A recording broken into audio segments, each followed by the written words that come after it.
Todo el tiempo escuchamos hablar de lo tóxico, relaciones tóxicas, vínculos tóxicos, toxicidad. Aparece esta palabra como sustantivo, como adjetivo, en todos los escenarios discursivos. La pregunta principal que nos tenemos que hacer es si pensamos a lo tóxico como una característica de las personas en sí o como una característica de ciertos vínculos. Muy distinto es si la respuesta es sí o no a cualquiera de estas dos preguntas.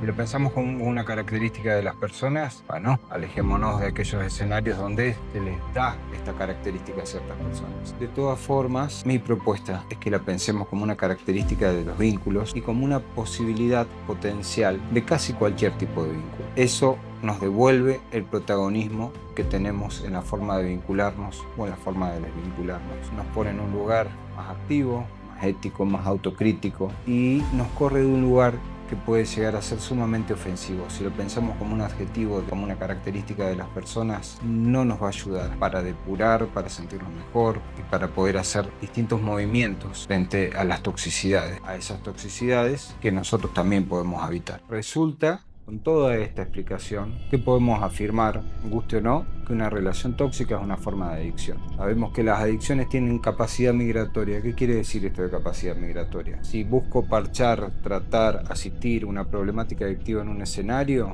y no cubro otros escenarios, esta forma de vinculación adictiva puede desplazarse a otros lugares, como lo podemos ver en muchos sistemas familiares o de pareja, cuando alguien identificado en una situación de consumo de drogas empieza a reducir este consumo de drogas o a llegar a una situación de abstinencia total. Ahí estamos interviniendo para que se modifique la situación externa, la vinculación de esta persona con este consumo, pero todo el entramado subjetivo, si no se toca, se desliza a funcionar adictivamente o en otros comportamientos o en otras relaciones. Generalmente en cuáles? En las cercanas, en las que tendían a funcionar como codependientes o como coadicción, que son términos o palabras que han escuchado muchas veces. Pero no son conceptos químicamente puros. Los pensamos como conceptos químicamente puros en los libros. En la realidad aparece de esta manera. Cierro este escenario y se desplaza a este otro lugar. Por eso hay que trabajar tanto todos los vínculos, no solo en su estado actual, sino en el devenir de los mismos, en los escenarios futuros que pueden ir ocurriendo en la medida que esta persona identificada como consumidor de sustancias empieza a dejar de consumir. No es un acto inofensivo el consumo, y debo decirle que no es un acto inofensivo la abstinencia. Quiero ser más gráfico con esto que venimos desarrollando. Les voy a contar un caso de alguien que me llegó un día al consultorio, el caso de Federico. Federico llega al consultorio por un consumo muy abusivo de alcohol. Había tenido durante años un consumo social, un consumo regular, un consumo del que podemos llamar normal de alcohol, y pasaron ciertas circunstancias en las cuales este consumo empezó a desarrollarse más y a empezar a ocupar un montón de aspectos de su vida. Federico está en pareja con Mariela hace 8 años. Durante años estuvieron buscando un embarazo. Pasó a tener un protagonismo en su vida muy grande esta búsqueda de embarazo y no lograba llegar a este embarazo. Después de 4 años logran el embarazo, encontrándose los dos en una situación de felicidad y alegría muy grande. Ocurre algo lamentable e impactante. Este embarazo se pierde. Al perderse este embarazo tan buscado, tan esperado, se empiezan a derrumbar un montón de aspectos de cada uno y de este vínculo. Este consumo social de Federico empieza a ocupar distintos espacios, empieza a incrementarse, eso por un lado. Por otro lado, Mariela empieza a aislarse, a dejar actividades sociales, dejan de realizar las actividades que realizaban como pareja. Federico quiere encontrar una manera de sobrellevar esta situación y a su vez de poder acompañar a Mariela. Resulta que las herramientas, los modos, las formas que manejó durante años no alcanzaban, no lograban esta contención, sumiéndose cada vez más en un consumo de refugio del alcohol y Mariela en mayor aislamiento de todos sus grupos sociales. ¿Qué empieza a pasar? Federico se empieza a encontrar en esta dificultad de poder contenerla en distanciarse y ella en empezar a llamarlo en distintos momentos para ver dónde está, para ver qué está haciendo, para ver qué le va ocurriendo. Esto empieza a desarrollar una grieta en esta relación que venía funcionando también durante años y empieza a mostrarnos esta migración a veces que tiene lo adictivo de un escenario a otro, como les decía al principio. Esta relación empieza a migrar y a intoxicarse, empieza a tener otros elementos, empieza a tener otros colores y empieza a gestarse una nueva dificultad en un terreno en el cual antes solo había alegría, armonía, compartir. Una de las formas que Federico trae todo lo que empieza a desplegarse en lo cotidiano es trayéndolo bajo la palabra de control. Me dice: Rodrigo, Mariela me está empezando a controlar, está pendiente de los lugares donde voy, de las personas con las que me junto. No sé, pareciera que tuviera miedo que la deje, o pareciera que tuviera miedo que me fuera con otra pareja, con otra persona, con otra mujer.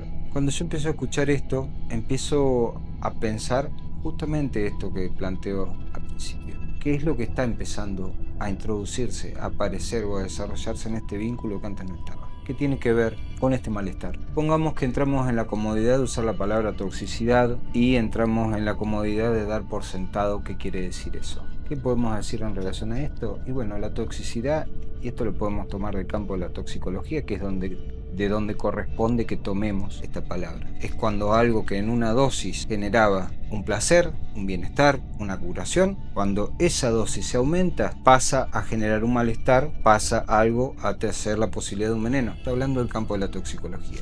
Lo mismo lo podemos pensar en el campo de las relaciones y en casi cualquier campo, y fundamentalmente en el campo de las adicciones. En las adicciones comportamentales, justamente, cuando algo que genera un bienestar se introduce de manera excesiva y abusiva y permanente en nuestra vida, empieza a generar una situación adictiva. Vínculos, trabajo, deporte, juego, ¿sí? Ahí está el concepto de todo. Una medida es remedio, una medida mayor, a eso nos referimos. Entonces empezamos a ver que en la relación de Federico y Mariela ocurre esto, y empieza a haber mayores desencuentros y necesidad de distanciamiento. Un día, en una discusión que no lograba encontrar un mejor puerto, Federico golpea fuertemente la mesa. No la golpea a ella, no hay insultos de ninguno de los dos lugares, pero sí hay una situación que a Mariela la asusta, y a Federico también. Ya empezaba a tomar mucha visibilidad y mucho cuerpo esto que había dejado de funcionar de una manera y estaba empezando a funcionar. Ante esta situación, Federico y Mariela deciden hablar con unos amigos muy cercanos que habían tenido la experiencia de realizar terapia. Le comentan la situación con la mayor claridad que pueden, ¿sí? Que es algo bastante difícil, mucho más cuando hay malestar. Pero la sugerencia de estos amigos es que busquen un espacio, que busquen ayuda y que puedan hacer terapia, más allá de señalar que pueda llegar a ser con un especialista en adicciones o no, sí que puedan buscar un espacio donde haya una tercera voz, donde haya una tercera escucha y donde puedan ir viendo qué quedó de lo anterior, qué se puede llegar a recuperar y qué es lo que está pasando. Que esto ya no era una simple discusión de pareja, sino que algo había empezado como a capturar el vínculo y estaba siendo difícil desarmarlo, y tampoco desaparecía de un día para otro, tampoco se podía resolver con argumentos y contraargumentos, porque el malestar superaba o englobaba cualquier tipo de argumentación o cualquier tipo de tema con el cual pudieran llegar a tener una diferencia. De esta manera llegan a mi espacio, y ahí es donde empezamos a pensar la situación entre los tres y empezar a ver qué se puede hacer con criterios realistas, sin fórmulas mágicas, y sabiendo que esto había sido un derivado de un funcionamiento durante determinada cantidad de tiempo. Por supuesto que el trabajo terapéutico también lo va a llevar, pero ya estamos en otro escenario. ¿Qué empieza a pasar en este proceso terapéutico? Más que nada, en las entrevistas que podíamos tener con cada uno solo, pueden empezar a identificar toda la serie de fantasías que tenían con respecto a temores que empezaron a desarrollarse en cada uno después de esta pérdida. Fue tanto el dolor y el sumirse en el silencio, que ese silencio para con el otro también pasó a ser un silencio para con cada uno. Al no tener espacios individuales tampoco, no pudieron ni identificar ni verbalizar situaciones como: cada uno pensó que nunca iba a ser padre, no lo habían hablado, no se animaban a hablarlo con el otro, no podían hablarlo con el otro, hacía falta un tercero o una tercera. Empezaron a pensar que todos los otros proyectos de parejas iban a caer. Se pudo trabajar eso también. Empezaron a darse cuenta que se podía retomar este proyecto de ser padres aún con la pérdida, o tal vez gracias a esta pérdida. Pero había que generar un movimiento, había que desempantanar donde había caído este vínculo, había que encontrar otros espacios para compartir la pareja que no tuvieran que ver con la paternidad, con la maternidad, ni con este proyecto que al momento había quedado trunco. Lo bueno de todo esto es que en la medida que pudieron empezar a hablar, se generó todo un movimiento en el cual pudieron empezar a ver que este estancamiento en el vínculo podía cambiarse, y en la medida que pudieran hablar de lo que le iba pasando, pudieron empezar a ver otros matices, otros colores, otras mejoras y darse cuenta que el catalogar al otro como tóxico era un terreno oscuro donde nadie salía beneficiado y que lo que se había intoxicado, lo que se había estancado era el vínculo. No solo esto les permitió una mejora, sino que los ayudó a notar y a pensar cómo el catalogar al otro como tóxico o de una manera negativa es algo sumamente nocivo y que no solo no resuelve una situación, sino que genera todo un malestar y un dolor vincular que a veces no se puede reparar. El ver que como esto pudo empeorar, sigue teniendo un movimiento en el cual puede mejorar, fue sumamente liberador para ambos, que no quitó la situación de que el vínculo se estancó, se intoxicó, entró en malestar, sino que lo que les permitió ver con mucha mejor y mayor perspectiva es decir, esto pasó, pero también en la medida que se pudieron verbalizar y exteriorizar un montón de cosas, esto pudo cambiar. Saca a la toxicidad de la vivencia de permanencia que tiene mucha gente en relación a la toxicidad. Vínculo o en una persona. Si, bueno, esto es así, podemos agregar para dar mayor claridad, es decir, esto es así ahora.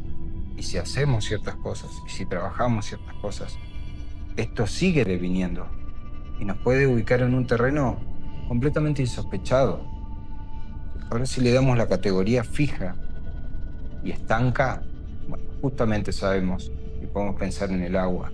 El agua cuando se estanca se pudre.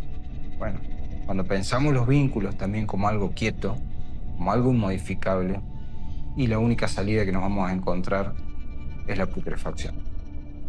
Pero cuando empezamos a generar un movimiento o a colaborar en esa generación de un movimiento, de buscar qué pasa, de buscar qué se puede hacer, de asumir qué cosas no se pueden hacer para poder justamente destinar la mayoría de las energías en las que sí se puede, empezamos a ver un movimiento y empezamos a encontrar claridad en esto que estaba entrando en putrefacción. Es probable tal vez que te haya pasado a vos de considerar a alguna persona como tóxica, alguna pareja, alguna expareja, algún familiar, madre, padre, hijos, hermana. Bueno, si es así, déjame algún comentario, déjame alguna pregunta para que podamos seguir hablando sobre esto. Si te gusta este tipo de contenidos, suscríbete y activa la campanita para ver más.